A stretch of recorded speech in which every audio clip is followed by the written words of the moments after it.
আমরা প্রথমেই মহান আল্লাহ তাআলার দরবারে কৃতজ্ঞতা জ্ঞাপন করছি। মহামান্য সুপ্রিম কোর্টের অ্যাপিলেট ডিভিশনের ফোল্ড কোর্ট থেকে দেশনেত্রী বেগম খালেদা জিয়া সহ জনাব তারেক রহমান সাহেব এবং অপরাপর সকল আসামি ন্যায় বিচার পেয়েছেন, আলহামদুলিল্লাহ।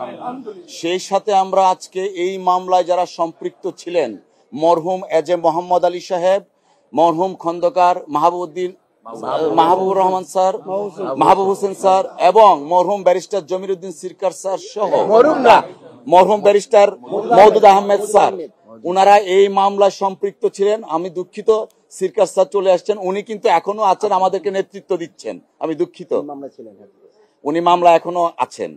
তো আমরা বেসিক্যালি প্রথম থেকে যে কথাটা বলে আসছি, এই মামলাটা ছিল শেখ হাসিনা ওয়াজেদের ব্যক্তিগত জিঘাংসা এবং প্রতিহিংসা এবং রাজনৈতিকভাবে বেগম খালেদা জিয়া এবং তার পরিবারকে খাটো করার জন্য, নিশ্চিহ্ন করার জন্য রাজনৈতিক চিন্তা চেতনায় এই মামলাটা দায়ের করা হয়েছিল। তিনি যখন সংসদে দাঁড়িয়ে নির্জলা মিথ্যা কথা বলতেন, তার বাসায় বেগম খালেদা জিয়া এতিমের টাকা মাইরে খেয়েছেন। আজকে আদালতের মাধ্যমে প্রমাণিত হলো দেশনেত্রী বেগম খালেদা জিয়া ইনোসেন্ট এবং সর্বোচ্চ আদালত বলেছেন ফাউন্ড নট গিলটি।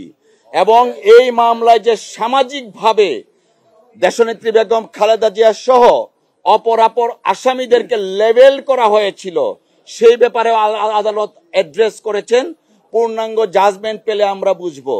ম্যালিশিয়াস প্রসিকিউশনের কথাটা আনা হয়েছে, আলটেরিয়ার মোটিভের কথা আনা হয়েছে। অর্থাৎ আজকের জাজমেন্টে প্রমাণিত হয়েছে শেখ হাসিনা ওয়াজেদ তার ব্যক্তিগত রাজনৈতিক উচ্চাভিলাষ এবং ফ্যাসিজমকে প্রলং করার জন্য দেশনেত্রী বেগম খালেদা জিয়া, জনাব তারেক রহমান সাহেব সহ অপরাপর আসামিদেরকে এইখানে অন্তর্ভুক্ত করেছিলেন। এবং পরবর্তীতে মহামান্য হাইকোর্টের একটি বিভাগ, দুঃখ লাগে, অ্যাপিলেট ডিভিশন থেকে বলে দিল 4 মাসের মধ্যে আপিল নিষ্পত্তি করতে হবে। সবকিছু ছিল পলিটিক্যাল স্কিম। 5 বছরের সাজা 10 বছর করেছিল।